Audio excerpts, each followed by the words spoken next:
Hi everybody, this is Warren Herman, and today we're going to be making a video that is going to do some explanations of some concepts in philosophy, specifically showing the structure of what I would say the structure of knowledge according to human anthropology, specifically to the Catholic model of the human person.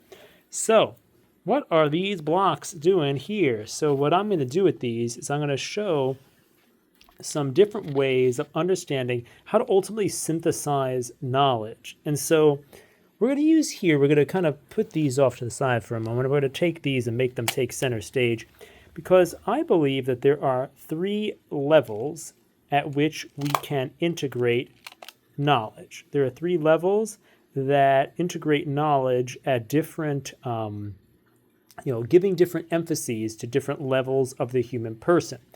We're going to look at this, and then we're going to see some parallels to the other structure we're going to talk about in a moment. So first of all, in the different ways of integrating knowledge, there, I believe, are three main ways of doing this. And this corresponds to almost the fact that there are different tiers of knowledge that are available to the human person. There are those which basically go into their lower abilities, kind of their senses and those kind of experiential things and emotions and that kind of stuff. Things that are kind of in the middle about like their thoughts and their decisions and stuff like that. And things that are deeper in the matters of the heart and spirit, essentially. These are kind of the three ways that we could be thinking about the integration of thought. And these correspond to, you can really actually see these things happening in play in the real world because, for example, we're going to begin here. One way of integrating human knowledge is through what we might call the New Age movement. This is things that resemble things like the Theosophical Society is one of the old versions of this in history, but these are ideas that everyone is God.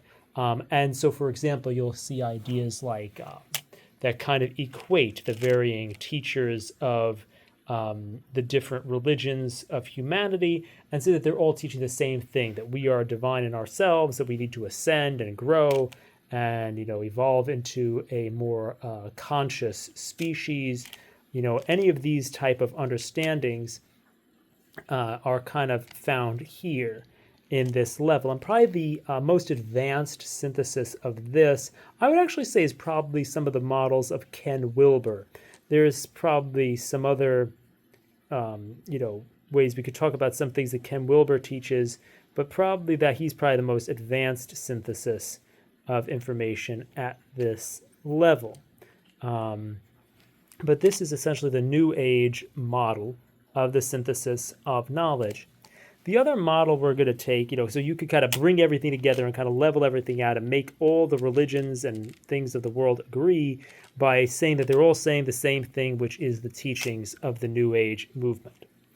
Another thing that can happen in trying to understand how knowledge fits together is you can have the kind of equality of different things in this kind of what we might call a almost like a humanist and secularist synthesis, or you could call this really a Freemasonic synthesis. This is kind of this idea of kind of this kind of mid-level of like everybody can get along, and we could see this in the kind of thinking of the Masonic movement and this kind of pluralistic ethos of modern society, that everybody, that the truth claims really don't impact the culture, that the secular order is viewed in a way higher than the religions, and this kind of thing where it's kind of like the truth is the secular order and the religions are something that's private, but it's really the dominating thing is the secular order. And so this is the Freemasonic synthesis of knowledge. And so this is one way of keeping everything in harmony. This is another way of keeping everything in harmony. And then we have what I might call the Christian synthesis. So this is how, things are meant to be redeemed. You understand that Christ comes to earth. He incarnates on earth because he he takes on human nature. We see that he takes on the cultures of the surrounding area get integrated with the Christian thing. We see the Gentiles being brought into the Christian church. We see these type of things happening, and so we see this Christian synthesis, a Freemasonic synthesis, and a New Age synthesis. Now, specifically, what I want us to do here is to zoom in on the Christian synthesis. So I'm going to use these blocks to show us how we might deal with the Christian synthesis and understand other principles of the unification of knowledge using these here. Because once again, even once we go into the Christian factions, we still end up with the same problem, that there are different levels of the human personality. Those that are more associated with the feelings, those that are more associated with those kind of mid-level faculties of the intellect, the will, and then things that are of the heart and spirit. So again, even though we're kind of in this territory here, thinking about the Christian synthesis, we want to understand where exactly is the effective principle of synthesis within the Christian tradition.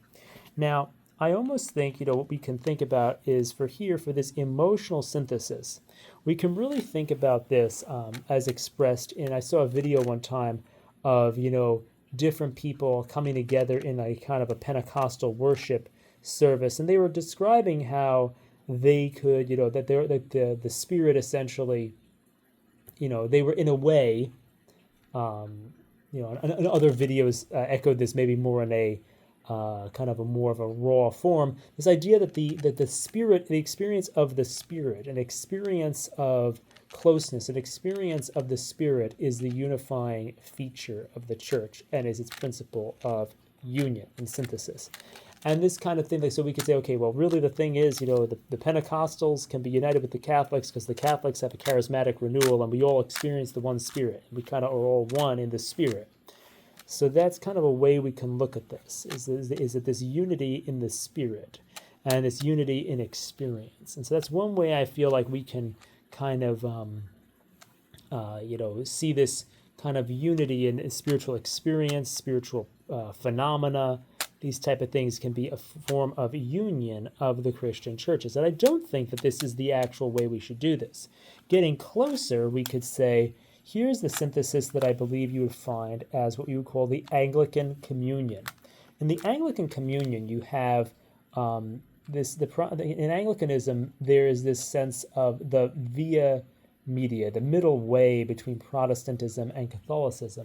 You have in this synthesis, you have this idea of the way in which people are called to integrate these kind of ideas of the Protestant and Catholic movements. You have ideas like the high church, the low church, the broad church, meaning high church referring to those people who have an interest in the kind of liturgical and Catholic-looking things, and the low church being people who are kind of more evangelical, and the broad church meaning this kind of more liberal-minded kind of this progressive faction, and kind of bringing all these things together.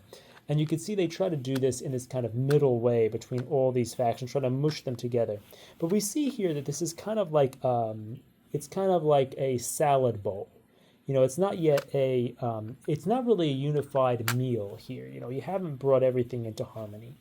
What we really want to use here is the Catholic synthesis. In the Catholic synthesis, we realize the full potential of the Christian synthesis. We already talked about the way in the Christian synthesis we have this idea of the incarnation, that Christ takes on humanity. And we also see the expansion of the early church to include the Gentiles and so on and so forth. And how do we understand the true heirs to this initial integrative movement? We understand it as the Catholic Church, because in the Catholic Church, you see that not only do we take in the Gentiles, but specifically we take on the Roman culture, the Roman churches, and it becomes the Roman Catholic Church. And then we also obviously see particular churches of other cultures in the Byzantine style and all those other things too. But we see that the cultures are taken up more into these traditional churches that make up the Catholic communion here, the one holy Catholic and Apostolic Church.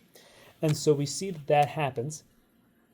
And we also understand that this is an ongoing process, that things like, St. Thomas Aquinas, he modifies the teachings of Aristotle in order to bring them into the Catholic Church.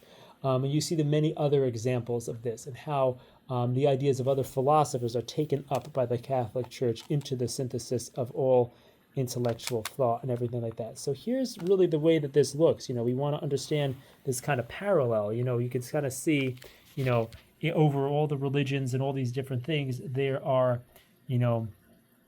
these different principles of unity. And there's other videos that I'll make that we can kind of see. We can kind of see more of spectrums of religions.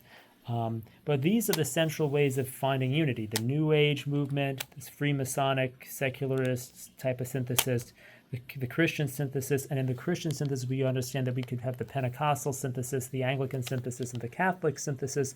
And we understand that this is the principle that actually best completes this. And we understand that this is the reason why we wouldn't prioritize any of these other ones, because the faculties that are used for example, the faculties that are used in the Freemasonic synthesis transcend and include the faculties that are used in the New Age synthesis. The faculties that are used in the Freemasonic synthesis are transcended and included in the faculties that are used in the Christian synthesis. So we know that the Christian synthesis is superior to the Freemasonic, is superior to the New Age. In the same way, the faculties, and as we kind of cut this one in half, we know that the faculties that are used in the Pentecostal synthesis or the spirit-filled synthesis or whatever would be transcended and included by those in the Anglican synthesis, which would also be transcended and included in those, in the Catholic synthesis. So we get a really clear understanding of what is the principle of integration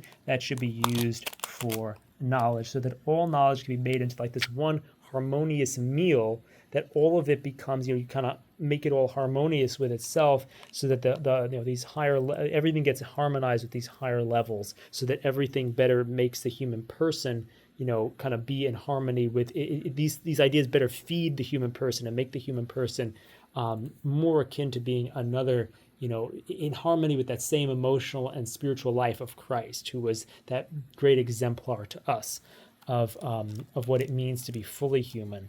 And so I hope this is helpful in understanding how to integrate knowledge.